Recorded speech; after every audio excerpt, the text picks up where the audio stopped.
This is Jay Gag from All the Bacon and Eggs podcast. You need to listen to our show or you're an idiot. Catch us on the 72 Entertainment Group Podcast Network, wherever you listen to your favorite podcast. Welcome to Unwind the Talk Show. We are your hosts, Gab and Steph. Tonight we have Alex Mack joining us. And we will be talking about boundaries, our most awkward sexual experience, and current events in America. Well, this year's been crazy. It started off with 3 I's: insurrection, impeachment, inauguration, all on a Wednesday. Have you guys thought about that? Can I ask you a question? When did Capitol Hill actually, how many days into the new year were we in? I think it was the 7th day. The 7th? 6th or 7th? 6th. Oh, damn. Yeah, it was the 6th day of 2021.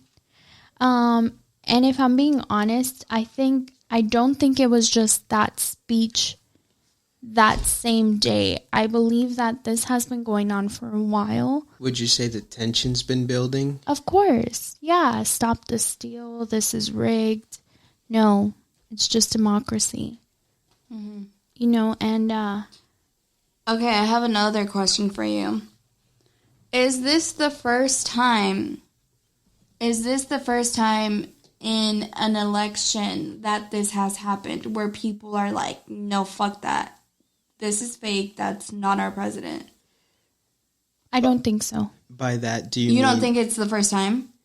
By that, do you mean people storming the Capitol Hill? It happened in the 1800s. People acting a damn fool. Yeah. It happened in the 1800s. They stormed Capitol Hill. Is that when the British burned Capitol Hill? Who was the president? I'm not sure. It was in the 1800s. So what happened in the 1800s is it was a breach in Capitol Hill. That was what happened back in the What's a breach? A breach is when someone breaks a security line or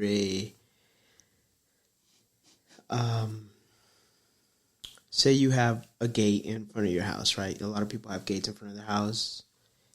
Someone passes that gate, that's a breach.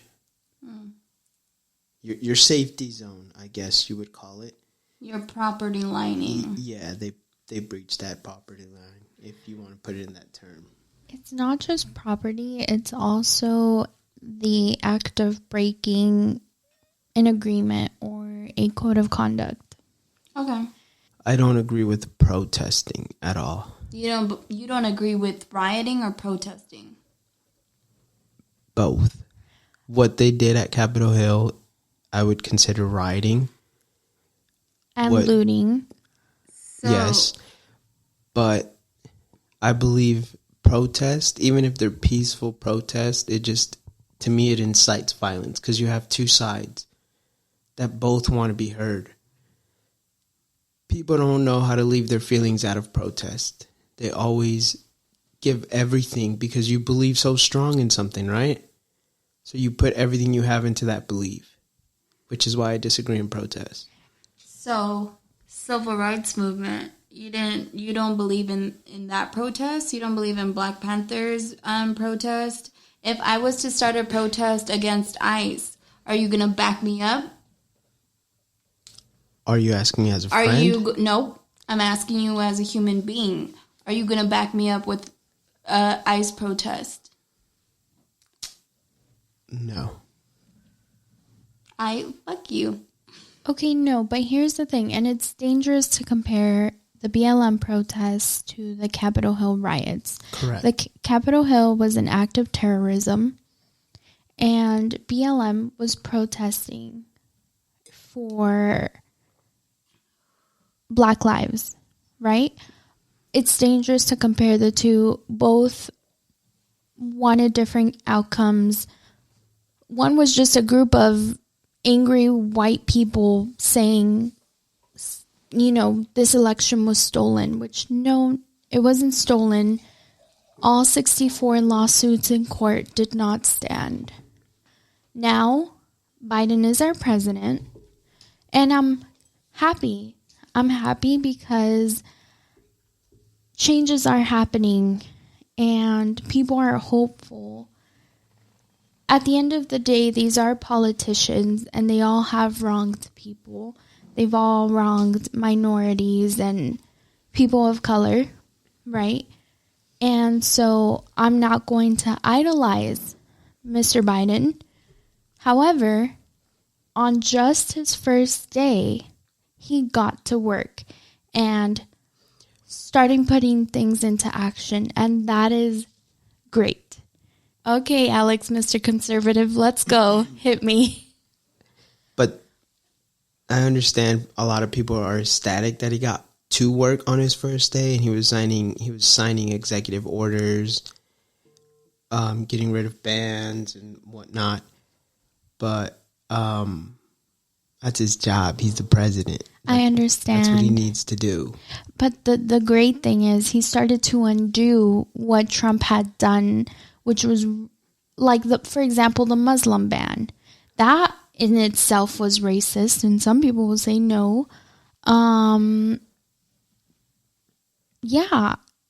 Educate me. What was the Muslim ban? Because I didn't even know it existed. Basically, if you were of Muslim descent or anywhere from the Middle East, you were prohibited from entering the great United States of America. Not You're so kidding. great. You're kidding. No, it's really a thing. What a piece of shit.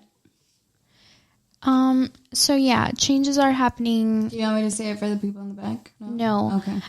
Alex will always disagree with me because we have different views, different political views, and different values, right? You're conservative, I'm liberal. Very progressive, you are traditional values. Correct. Understood. But that doesn't mean that I understand people have to win elections, presidents or president candidates have to win elections one way or another. I'm not saying the president, Joe Biden, leaned towards what he knew would get him the most votes, and that's promising DACA recipients a pathway to citizenship. I understand that, but what you also have to understand, or the way I see it, is if you just throw that out there. I have friends that are DACA recipients, and if you're like, hey, you know, he gives me a better shot at a pathway to citizenship since I've been here since I was a child. Who wouldn't? What person in their right mind wouldn't be like, no, well, yeah, like, of course, I'm going to vote for him. Maybe it's a family member, a really close friend, a cousin, something. And then obviously you have Mr. Trump, on the other hand, where he was like, yeah, there's no fucking way. No pathway to citizenship. So that leaves the majority of the Hispanic and the Latino vote to the president now, which is Joe Biden, which is why Alex, it's always you. It's always his stomach. It's not my stomach. You got stomach which problems. is why, I mean, I don't like politicians. I grew up conservative. My dad is a conservative man. That doesn't mean he's against certain things. My dad's a very open-minded man. He has just taught me traditional values, which is why I have traditional values. But if I was to get labeled as or pick a party, it would be a conservative. Okay. And we're still friends regardless of our political views, right? And we've had this conversation many times before. Many times, Right. yeah. And there's a lot of things we don't agree with. For example, the Second Amendment, right? I believe there should be gun control. You believe There should be no gun control. Exactly. And so, yeah, I mean, that's okay. And we're going to stay friends. I just want to say a lot of people are hopeful, and ready for change, and this is what we needed. You know, Biden talked about unity and respect for one another regardless of... That's one thing I can agree on. I have friends who are part of the LGBTQ community, who I respect, and I have friends who are liberals. I have friends who are Democrats, but I never let my political views determine who I can be friends with. Right. Everyone's entitled to their own opinion because we live in America. Right. So we don't need to be divided to make this country better. This is already a great country. My parents came to this country for a better life, which is why I love this country, because I had a better shot than most of my family members did back home or back where my parents came from. So I do agree with that statement. We don't need to be diverse in order to agree with one another. Diversity is a great thing, whether you're a man, a female, or what they label gender X, I guess. By all means. Black, brown, pink, yellow. Yeah, whatever color. But we have to be able to learn to respect each other's views. And I always think there has to be a mutual understanding and a common ground. Of course, and that I agree with. I just want to say that's something that we all want, right? Unity and respect for one another. But our main topic tonight is about boundaries, right? And it's not just boundaries in relationships, but it's boundaries altogether. Who wants to get started? Do the toast off. I want to get started, actually. I actually have a really good boundary of mine. Okay. Most people wouldn't say that it's a boundary, but, you know, this shit actually really irks me. In relationships, a lot of the men that I have dated have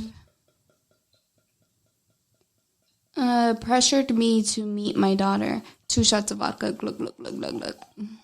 I've experienced that too with men that I've dated for a short time. Like, hey, when am I gonna get to meet your son? Like, no, that's not gonna happen. And I kind of just, you know, brush it off, and I'll just be like, you know, you'll get to meet her when I feel that you're ready, or when I feel like this is going somewhere.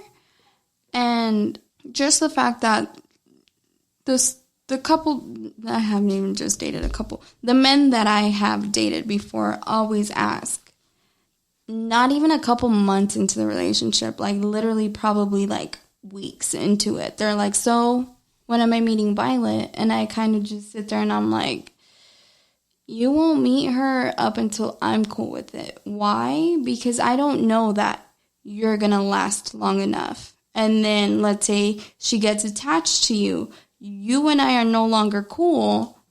She's going to sit there and ask about you. Granted, my daughter doesn't give a flying F.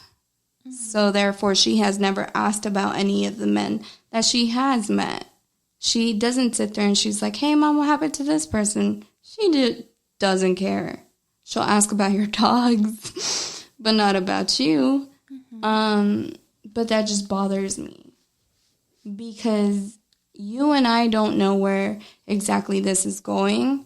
We don't know how long this is going to last for. So let me take your time. Make that choice. Like, it's my choice at the end of the day. I agree. I'm sorry. No, go ahead, Alex. So as a single mother, do you think that's one of the hardest things you have to deal with? No, I don't think it's hard for me to deal with, but, you know, it's kind of just like, I don't want to keep putting her in uncomfortable situations where it's like, you know, have to meet this guy now. Like, I know that when she gets to a certain age, it's going to be like, I got to meet this guy. Mm-hmm. And then I'm really bad at relationships. So it's like 6 months later, it's like, oh, I got to meet another one. And I've seen that happen to children. And I'm like, I don't want to fucking do that. Mm-hmm. I don't.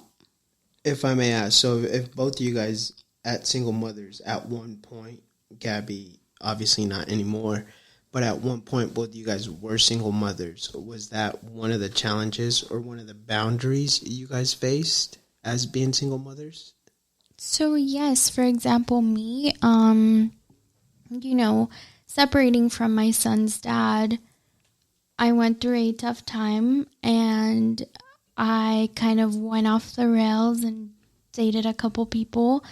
And so, a lot of people wanted to meet Matt and I wasn't ready for that. One person met him. I feel like they shouldn't have. I feel like I should have kept my son away from this person. But, it happened and my son doesn't remember that. He was like about 5 months. And I'm glad that he doesn't remember because it wasn't someone that stayed in my life, right? And so when my partner now, Roger, came into our lives, my boundary was, hey, you can't meet my son until this is serious and like set in stone. It wasn't until, a year and a half, Matt was a year and a half when we made it official, and it took some time for him to meet him, but that was definitely one of my boundaries. Like, hey, this line doesn't get crossed. We could date, we could see each other, but my son isn't involved until this is serious. So, as both you guys being single mothers, do you guys draw the line with your daughter and your son? Well, you back then, before you met Roger, do you guys draw that line before you know it's something serious? Or how do you, what I'm trying to ask is, how do you say, okay, we can cross this line? How do you get to that point? I don't think I think it's just a gamble that you take. But there's been numerous situations. I had an ex-boyfriend, he was my first boyfriend ever. And, him even just being a friend, he's always just been like, so when do I get to meet Violet? Like, I'm your first boyfriend. Like, you should let me meet your daughter. And I'm kind of just here like, no, you can't. Yeah, it's not until you know that it's really serious that it's okay to meet your kids, So I have a question for Gabby. Is there certain disciplinary actions that you don't let him take where you're like, okay, that line is not to be crossed, even though we are now married and my son sees you, if I may say, a father figure? Yes. Do you draw a line somewhere there? No, actually, because we both have very similar parenting styles, although Roger is very like, okay, Matt's throwing a temper tantrum, I'm just going to let him get tired, right? And I'm like, no, I'm going to comfort my son and let him know that he can talk to me, right? Because I want him to grow up knowing that he can talk to me. In our house, we don't spank. There's no physical discipline whatsoever. And Roger's known that from day one, because we moved in only 6 months into dating. Mm-hmm. Yeah, he respects that and he follows my lead, and sometimes he's very strict. He's the stern voice. He's the stern voice in the house. If we want Matt to do something, it's not gonna happen because of me. Like, Matt's gonna be like, yeah, whatever, mom. If we want something done, Roger's going to be like, hey, Matt, mom's not going to tell you again. Get it done, you know, but there definitely are boundaries. Like, we don't hit, it's all communication in this house. And same with our relationship. Roger set boundaries when we started dating, and one of those were, we do not disrespect each other. We will not cuss at each other. We will not. His thing was, you do not call me out of my name, and I will not do that to you. Because the minute that we disrespect each other in that way, it's no longer a relationship. At this point, if we're going to disrespect each other, what is the point? Steph, take notes. I don't let a man call me out of my name. And if they do, I've had people ask me to do that, to like slap them and call them like a little slut. And I'm just like a guy? A guy. That's weird. And I've sat there and I've been like, I'm not about to do that, buddy. Shouldn't it be the other way around? Yeah, but I don't know. There was a little bit of bulbs. Maybe they swing to the left. I no disrespect, but maybe. I don't know. Okay, can you talk to us about some of your boundaries? In a relationship, let's say. So for 10 years, I think it was maybe 11. Maybe 11 years. I dated someone who didn't know any boundaries. It was just, I do what I do, and I was working 2 jobs to pay rent, my car, and her bills and my bills. Mm-hmm. I got showed no type of respect, and then it was just one day where I was just, I was playing video games, and I was like, man, why am I here? Why do I put up with their shit? I don't need to put up with their shit. So I left. We had got a house, moved in together. Her mom even moved in. So her mom would help us and stuff, and yeah, it was a clusterfuck. So I didn't really know any boundaries. I was just kind of like, yeah, sure, do whatever you want to do. I was super easygoing. And in me being so super easygoing, she overstepped a lot of things you don't do. I was never the one to be like, let me see your phone. Where are you going? If she was to be like, hey, I'm going to go out with some friends. All right, cool. That's fine. Go eat with some friends. It wasn't until the point where, like, if you're going to go out to eat with friends at 5 and you're not getting home until after 1, what the fuck are you doing? Mm-hmm. So that's when and I would tell my mom. My mom was still here by then. I would tell my mom, like, hey, ma, pasa esto y esto. And my mom was always just a straight up character. Te quiere ver la cara de pendejo. Mm-hmm. And I was like, what? She's like, te quiere ver la cara de pendejo. She's like, mijo, I wasn't born yesterday. Mm-hmm. That's every Latino. I wasn't born yesterday. She's like, por favor, te quiere ver la cara de pendejo. So it wasn't until I started putting 2 and 2 together. Before I left her, I was a super cool dude, super nice guy. Everything she would, she'd call me out of my name, and I'm like, oh, okay, whatever. She's mad. And now, God forbid, a female calls me out of my name, I'm going to backfire.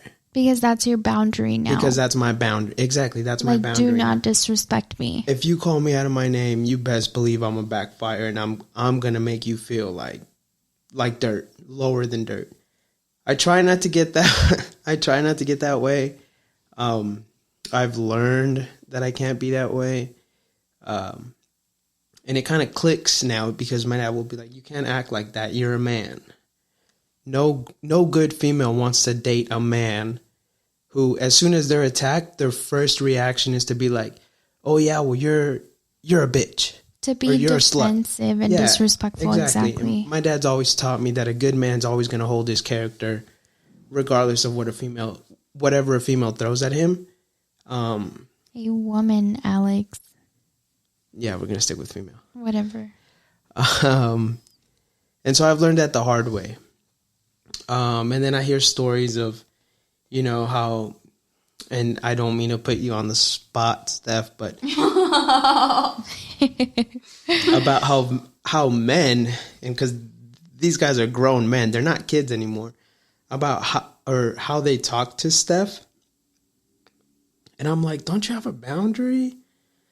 You're not going to fucking talk to me like that. Like, I know my worth. And, I mean, we all remind her of her worth. But there has to be that boundary where, like, if you're stooping that low, I'm better than you. Like, you're not going to talk to me this way. I'm not going to take that from you. Exactly. And I've always told her that. Like, you're better than that. Don't you... God forbid I hear a man call my sister out of her name, because someone's going to have to bury their son. But because my dad taught me better. Exactly. So I'm never going to go out and disrespect someone else's sister or daughter because I felt some type of way. Yeah. But that's just my take on it. So that's my boundary. Don't call me out of my name, because if you get me hot enough, I'll push that button. And here's the thing. We all tend to take disrespect, right? Like, when we're dumb, we're naive. A lot of times when we're young, you think like, oh my gosh, I'm so in love with this person. They could do no wrong, but they constantly treat you like dirt and constantly put you down, say hurtful things, and you end up taking it. Therefore, you have no boundaries because you didn't set them from the beginning. Therefore, they believe that they're allowed to disrespect you constantly, right? What is this called when, like, someone, like, your group of friends gather up and they... An intervention. This is my intervention right here. This is it. I wouldn't call it that, but... No, I think we had... It feels like it. We had the intervention. It feels like I keep getting attacked. No, you're not getting attacked. We had the intervention before the podcast. Before we even hit record, we found out that there's a peach. Yeah, we sure did. We found out that there's a peach. This would definitely not be your intervention, because I'm sure Gabby has gone through that and she's let someone overstep that boundary. Exactly. I've let someone overstep that boundary. Yes. I just don't think you're there yet to where you're just like, hold on, motherfucker, not me. So what you're saying is that I am that bitch, therefore start to act like I am that bitch. Well, no, that's not what we're saying. Oh. We're saying is set some boundaries from the beginning, therefore there will be no disrespect. Oh. Therefore, people will not say, I will Richard Ramirez you. Fuck you. No, but like, that's a red flag in its own, like, bro. You weren't supposed to say that, but... It's okay. Okay. All right.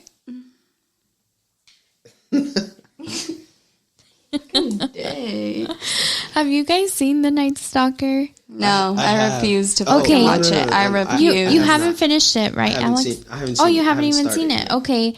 It's creepy. Don't watch it at night. I have an obsession with true crime, not with serial killers. I just want to clear that up. Obviously, serial killers, I'm not. That's creepy. But I love true crime. I listen to true crime podcasts on my way to work, on my way anywhere really. And I keep up with all the documentaries and stuff. So I watched Night Stalker and I couldn't sleep that night. I had to watch something to help me forget about it. And I slept with the light on. I know. It was just so creepy. Like the fact that, okay, I don't want to spoil it for anyone, but the fact that Richard was so satanic was just so creepy to me. Either way, you weren't supposed to bring that up, so thank you. We brought that up because they need to know how mentally fucked up I let mentally fucked up men fuck with me? No, because you have a peach in your life. Does anybody else have a peach in their life? Because I know I had a peach in my life. You had a peach? I had a peach. A friend who like... Oh, you don't give details. I won't give details, but they're like just not a good friend to you, right? I've had a peach. But you thought they were a good friend. But I thought they were a friend, yeah. I had a peach, and Your stomach needs to stop It's making not all my these stomach, fucking bro. noises, dude. Alex, is it your throat? yeah. Oh, Well, that's It's 'cause weird. I I don't. don't know. Do something with that throat. Shut up. I've had a peach. You've had a peach in I've your had a life, peach, Alex? But what's crazy is it wasn't a female. Mine wasn't either. Ooh. Mine was not. Well, that makes sense because you're a female, so you would expect it to be a male, right? God! No! God, please, no! No! No! No! Don't try to put me on the spot. The reflection Don't on put your me on the glasses. spot. You put me on the spot, Richard Ramirez. I love that noise Okay. or that sound effect. Yeah, I love The Office. All right, now we will be going into your most awkward sexual experience. I'm not going first. I'm not going for C. Code name Maze. Most awkward sexual experience. I guess I could go first. Yeah, you go. Please don't judge me. We won't. Please. I went to Blue Martini with Peach. Peach. Yeah, with my Peach. He ended up getting too drunk. Ended up ordering an Uber for himself. Wait, did you and Peach? No, listen. No, don't do me like that, please. He ended up ordering an Uber, and he's like, I'm out. And I said, okay, I'll walk you down. And he's like, no need, man. Stay here. And by the way, the person that took me home, it wasn't even my home, that I left with, I guess you could say, was friends with Peaches, codename Peaches. Yeah. Peaches left. I make sure he got home. And about 30 minutes later, I get a text and it was, hey, he's home. Okay, cool. I was still left at the bar and I was like, okay, I think it's time for me to go. Keep in mind, the person that was taking me home was 15 years older than me. A cougar. At the time, I was 22. They were 37? Yes. I was Okay, 22. She was a litigation lawyer, I think. She lived in Anthem. Do you want to give all these details? She lived in Anthem and she drove a bright red Mercedes. Okay. Keep in mind, I was only whipping a pearl white FRS at the time, but I was like, dang, she's got a Mercedes. Okay, I remember cool. that. Yeah. So I don't know how my dumb ass ends up getting in her car and I end up half an hour away from my house. I'm sorry, an hour and a half away from my house. Halfway across town. I wake up to a fucking note because she had to go to work. I woke up naked under that fucking those bed sheets. Were they silk? No, they were like, because it was during the wintertime. I They think were Elsa print. She had the Mexican blanket out. No, I think they were feathered. It was like a feathered blanket because it was heavy. Okay. The house was really nice, but I just remember waking up to that fucking note, and it was like, breakfast is in the kitchen.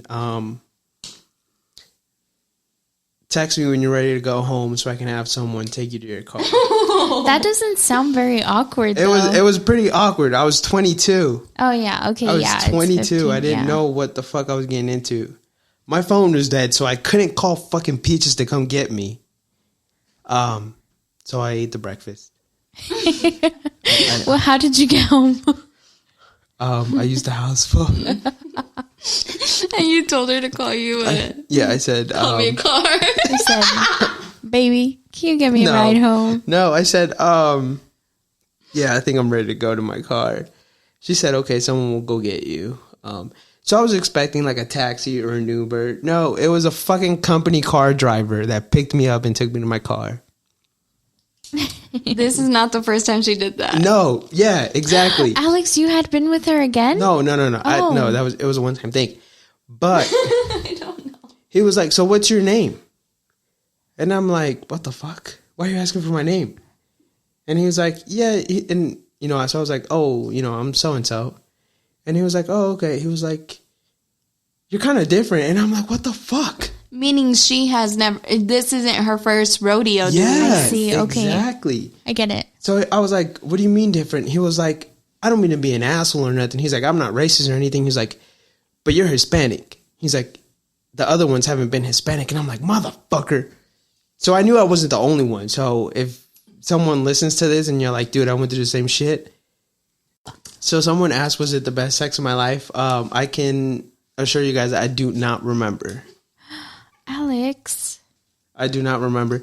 That doesn't mean I did not say no. But she was hot, like smoking hot. Like, you know, big bust and... You could say titties. Stop. Okay. Okay. She had a big bust. Who's next? But... You're done? You're done with his story? Fuck. Yeah, never again. To me, that was the most awkward thing because fast forward like a year later, I saw her at my job. Oh.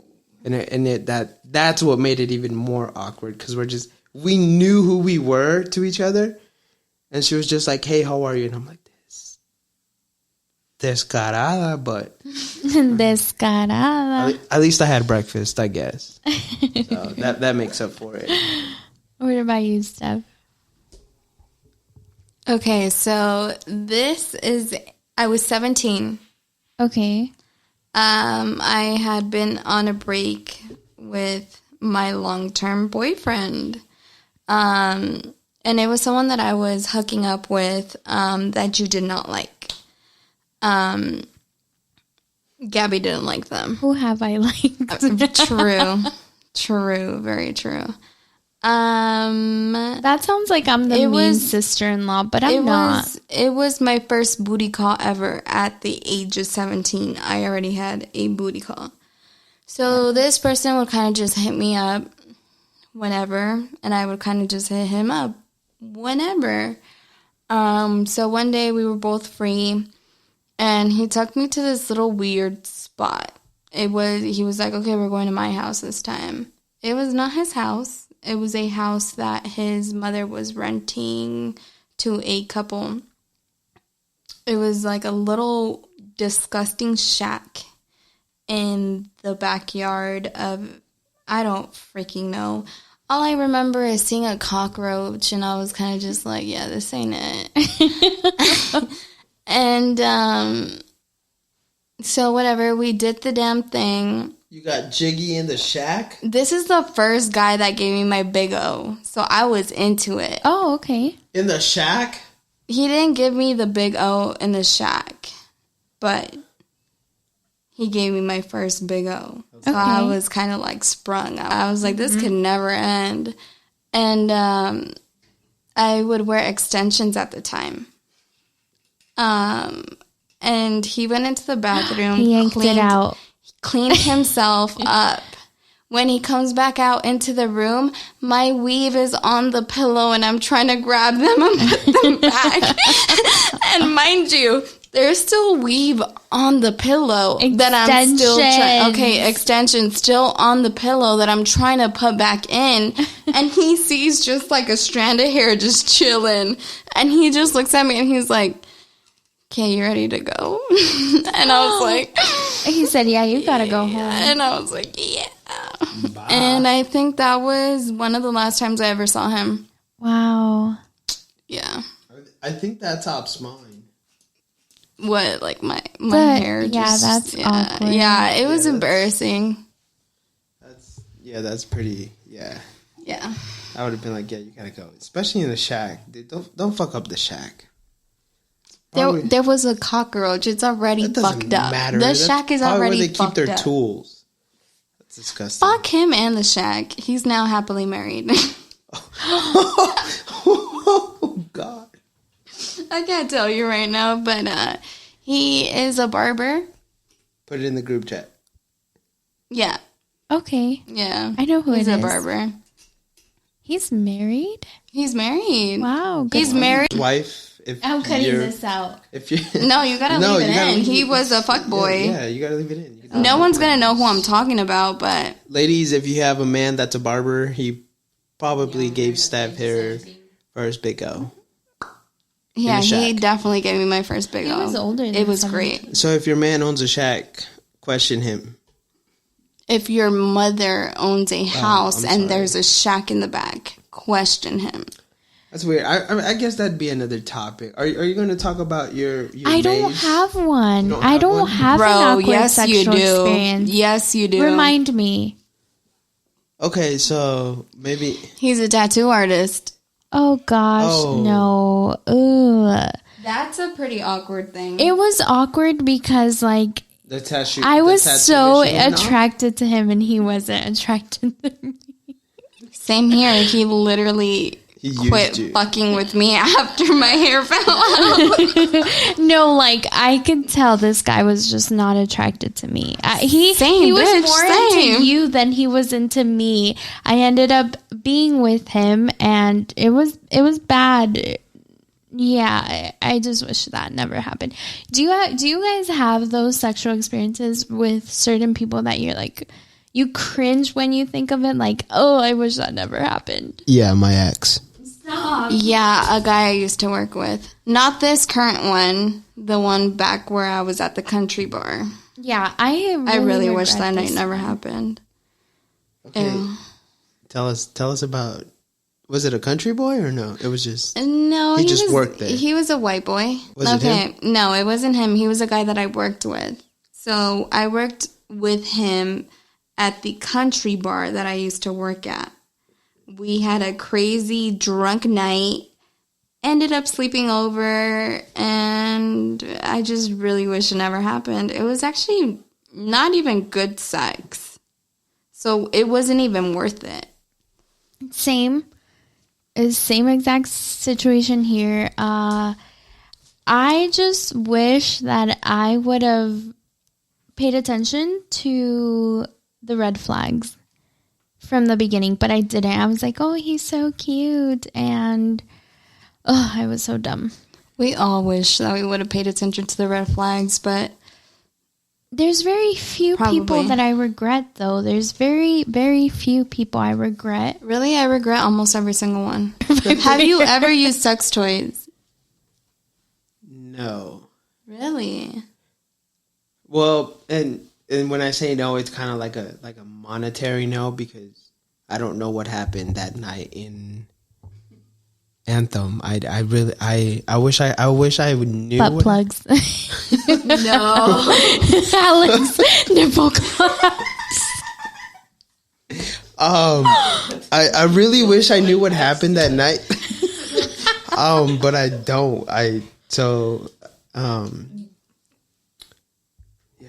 You think that you used sex toys at night? I mean, she's a grown woman, maybe. She's a woman that was like in her late 30s.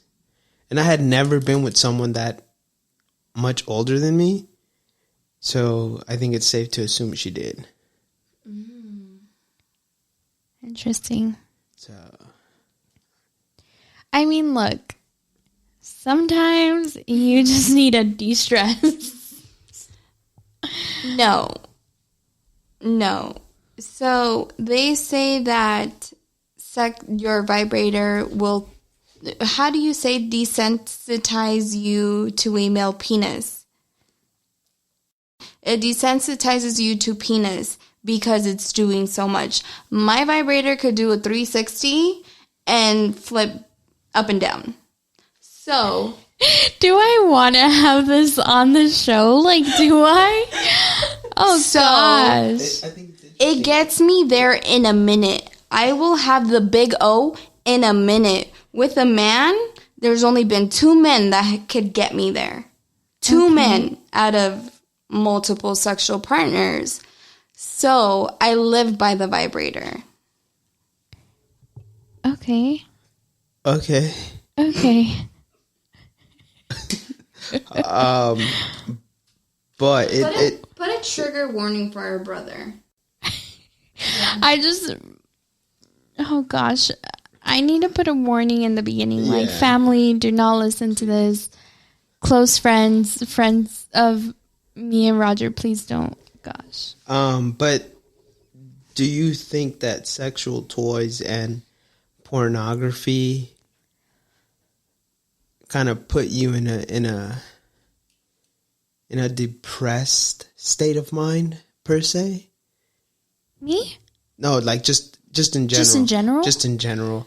There was a study that came out that men who watch porn are more depressed than men who don't watch porn, if that makes sense. I don't know if it's the same way for girls who, I mean, I don't know if girls do watch porn and they're just sitting there doing their thing. But if they do, like, is it just kind of like, okay, let's get it over with, let's hit that peak, and then that's it? I mean, I don't know. It was just a study that came out, and I was reading the article, and I was like, oh, okay. I guess for me, like, well, why do you think that is, Alex? Like, So- talking about that, why do you think that men who watch it are more depressed? Because they don't have that in their life, or like, No, it's not because they don't have that in their life, but we had a group, my friends had a group chat when we were all friends. And that topic came about. Two of them, the only two who were not in relationships at the time, were like, yeah, bro, fucking use my login. And I'm like, your login to what? was Roger one of those? No. Okay. No, it was not him. And they're like, yeah, use my login. Obviously, like, you know, for like these porn sites and stuff, you have to log in or you have to pay a premium. And they were like, yeah, use my login. So I was like, man, okay, let's see. And I'm looking through these videos and I'm like, that's not appealing. Right? It That's just, what I think. It's not, personally, to me, that's not appealing.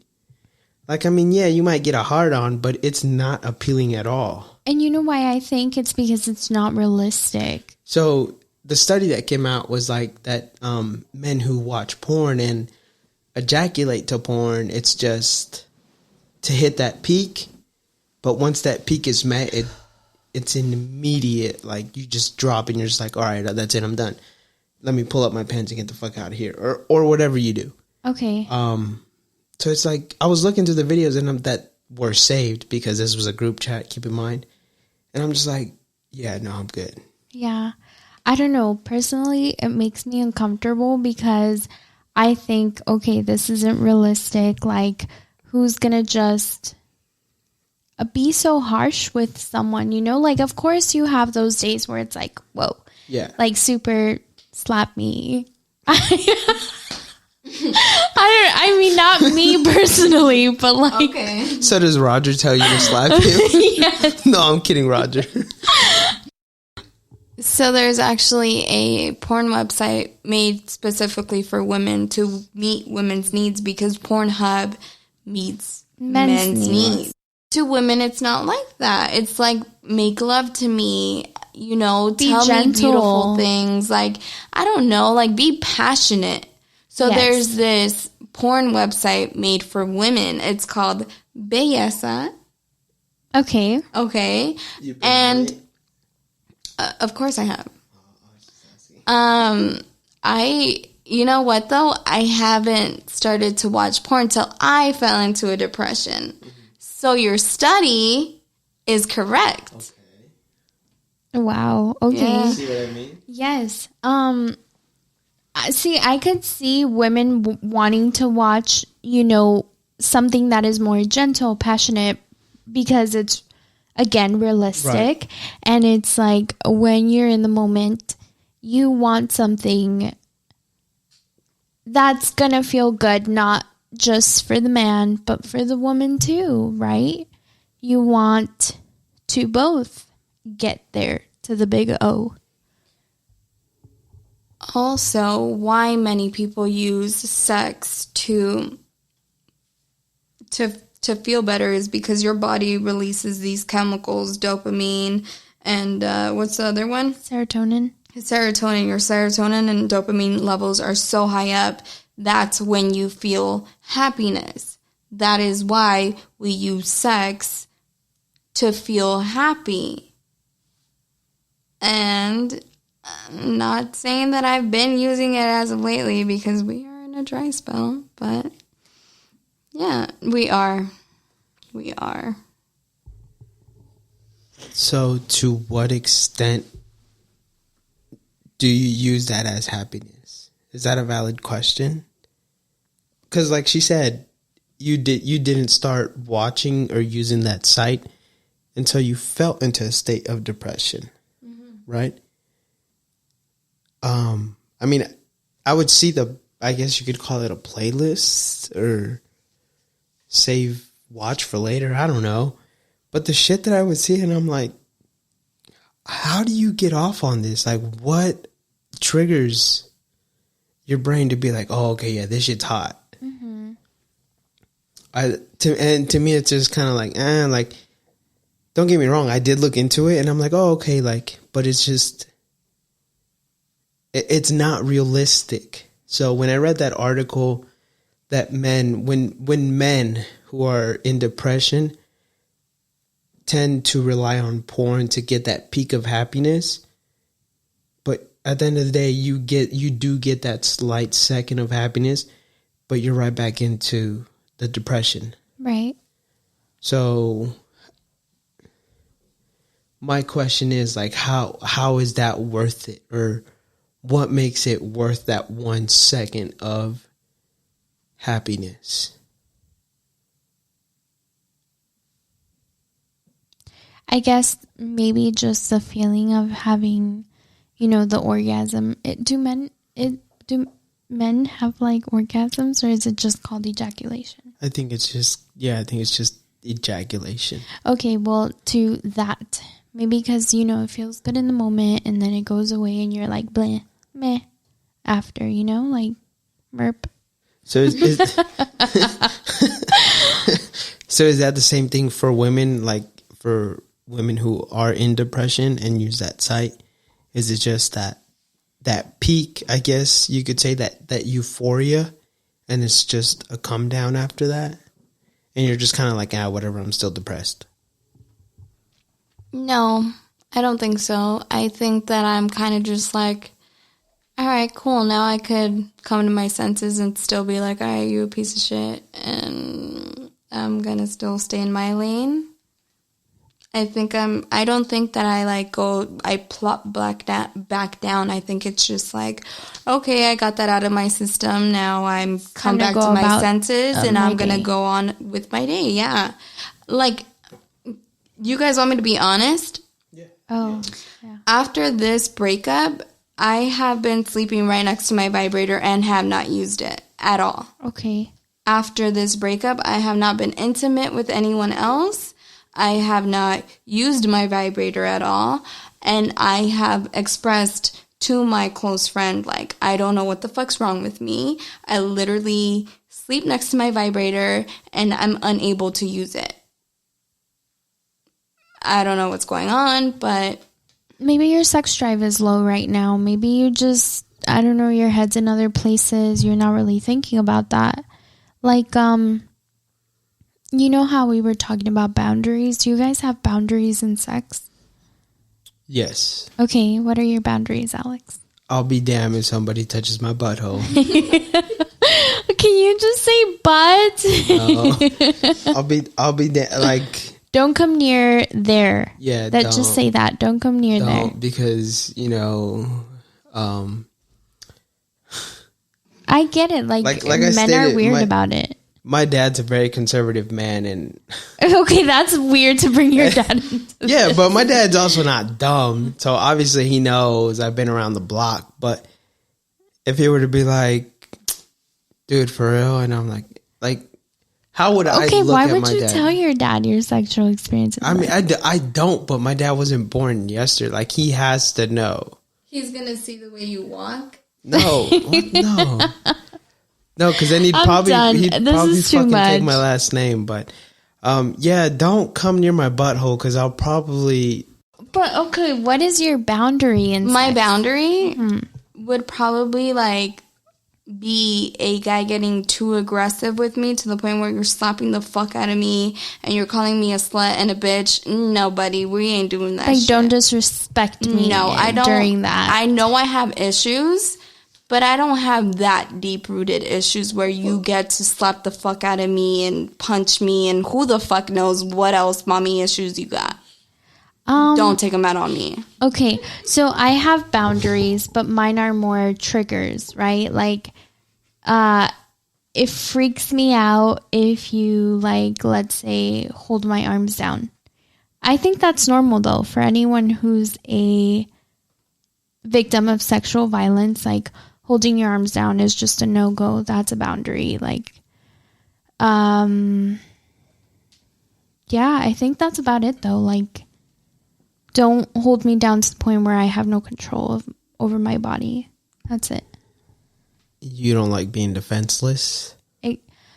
I don't like when it feels like I've lost control. Like when I can't move my arms or I feel like I've lost all control. Triggered. You don't like being defenseless. Yeah, it's scary. It's scary for any woman who's, gone through something traumatizing. You think like, fuck, I am like, it's going to happen to me again. You think that way. Mm-hmm. Yeah, but in a happier mood, besides the arm just being held down, what would be another thing? So you've never been handcuffed? No, it's always been not a blindfold, a tie. A tie around. So you're just, okay, so you could tie my wrist up, but you cannot hold me them down. Yes. Okay. Yeah, and I think that's for anyone because you feel that strength, right, of a male figure holding you down. Obviously, something's going to go off where it's like, rah, rah, we've been here before, right? Like, and it was ugly, so don't. Yeah. Okay. But that's different because you're giving your consent to it. Well, you're giving your consent to it. You're like in the moment. A tie is more. You have more movement with your arms. You have more movements. Yeah. You have freedom. Yeah, you have more it's sexier too. Like versus with your arms being pinned down. I guess aggressive. I feel you can't move your shoulders if your arms are pinned down. Yeah.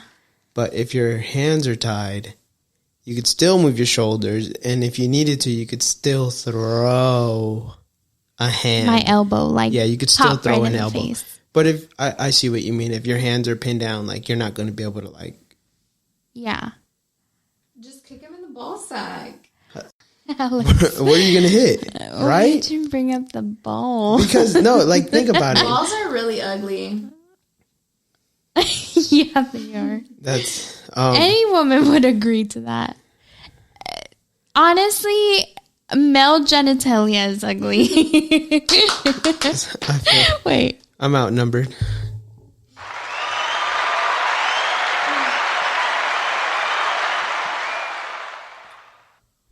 but yeah, like the ideal person that you would date, like how they act, how they were, or their, I don't know. I guess everyone has that ideal person that they would want to be, or that they would want to date. I'm sorry. What would your guys' ideal person would be? Like as far as attitude, how they act around your family, the respect that they show your family, and ultimately the respect that they show you. I know for you guys it might be a little bit different because you guys have kids, but and especially for you it'd be completely different because I'm with that person. Because exactly. But so let's just like hypothetically speaking, if you were single and you hadn't met Roger, what would that look like? Can I be honest with you guys? Roger actually became that person. Oh, wow. Yeah, he did. And it wasn't because I asked for it, but it was because of how... Alex, what's going on? Did you break the cork? Oh, you got it. He's a professional wine opener. He really became that person because we went through a really hard time for the first 3 years of our relationship, and we faced a lot of like problems and a lot of fights. He ended up moving out at one point. He became that person, not just for himself, but obviously to save our relationship. We now have the best communication ever.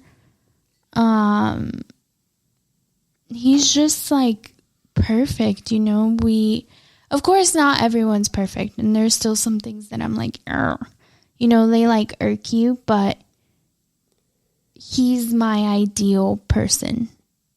He's become that for us, and I've become that person for him too, because I tell him literally everything. I communicate everything. Yeah, anything that happens with me, Roger's the first to know, right? Like, hey, I talked to this person, or I did this today, or I ran into so-and-so. Alex, are you okay? Are you going to throw up? You look like you're going to throw up. That one's disgusting. Which one is it? That's Gabby's favorite. 19 crimes. Mm-hmm. That is my favorite. It's disgusting. What about you, Steph? You are on a completely different side of the spectrum. Gabby was It sounds wrong for me to say you fell into that, but you guys compromised. And you guys became that ideal person for each other. So I see how that came into play and how that works. But I feel like for Steph, it's a little bit different. Or am I wrong? Can I say something? I don't feel like we compromised. I feel like it was just like, okay, we obviously failed at communicating to one another. We obviously failed at making it easy to talk to one another. We failed at a lot of things. So we were like, I want to be with you. You want to be with me. Let's just be that person for one another, right? So a lot of old heads, and by old heads, I mean people who have been on this earth longer than we have, say that communication is the number one thing. Right. Do you believe that's true? Yes, of course. If I am going through something and my partner doesn't know, how is he to help me? And like, not just that, let's say, hey, I'm really not feeling us right now. For example, if I was to say that, he'd be like, well, how can we make this work? How can we make it better? That's just one example out of 100, If I was to tell him, I don't like the way you've been, let's say, disciplining Matt lately. We would talk about it and be like, okay, well, what do you want me to do? How would you like me to discipline him? I don't know. Communication is the most important thing, and the reason I feel like we failed the first 3 years of our relationship is because we had no idea how to communicate. And it's not just as simple as talking, because we could talk and not say anything to each other. Just talk, just... You would say what that person wanted to hear, but you wouldn't say what you really felt? Is that what you're trying to say? No, like you could just talk, like blabber on about stuff that really doesn't mean anything to that other person, So, in this day and age where marriage is not as sacred as it was, and I understand we are in a new era, I guess. Yes. Where it's normal to be with someone move in with someone and then just 6 months later you're like, dude, I wasn't feeling it. I hope you understand. I'm out. And then 2 months later you're moved in with someone else. In my history, I've only lived with one person. It didn't work out, and I have yet to move in with somebody else, or share, I guess you could say, or share my bed with somebody else. Mm-hmm. How does that work? Like, what comes into play with that? Is it values? Is it just being traditional? Or is it just the youth now adapting to like, oh yeah, well, I dated so-and-so, we lived together for X months, but it didn't work out. And now I'm with so-and-so and now we live together. How does that work? Or I never really understood that. Can I tell you what it is? I think what it is like people fall out of love while they're in the relationship, and they, in their head, they're just like, you know what, like, this person isn't for me, so I'm going to look elsewhere, right? And in their head, they already think, this is what I want. So as soon as they end the relationship, they go looking for that, this is what I want. That's what I think in reality. So what they didn't have in that relationship, they go find somewhere else. Right, but it's not always what they anticipate to have. What they needed. Let's say a lot of people end up going back to that old relationship because they were like, this is what was good for me, right? Do you guys agree or no? I can't say I don't know, I've only really shared a home, I guess if you could call it a home. I've only really shared my personal space with one person. It's not, I don't know, I can't really say I shared my personal space with multiple people, but I was kidding. No, I saw that. It was a scratch. I was just like, wet boogies? yeah, my nose. Super wet boogies, bro. Leave me alone. I can't. It's the nose job. It's not the nose, Charlotte. Nope. I don't know. I always wonder that, like, if it's just traditional values or it's just what marriage has become as of now. I really don't know because I can't speak for all marriages, and like for example, in mine, it's important that we're both our own person, that we both have the freedom. Like, hey, do you? I'ma do me, and you both see that, right? As long as we talk about it, right? Like, tell me everything. Like, yes, he knows absolutely everything, right? Everything that I'm going through, everything that I'm thinking, I tell him. Because it's, yeah. I mean, I hope it's I don't know. I don't know. You just kind of hope that's the best thing you could do for your guys' relationship? I think that's the way it should be for every relationship. Had communicated.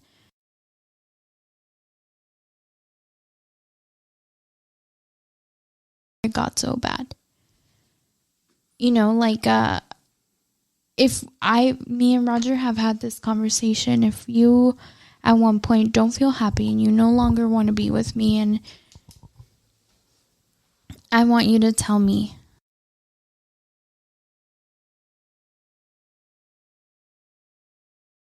Merp. Your relationship, I could attest that it has not been the best relationship, but have they put in the work? Yes. Am I the type of person to be like, hey, I'm a rock with you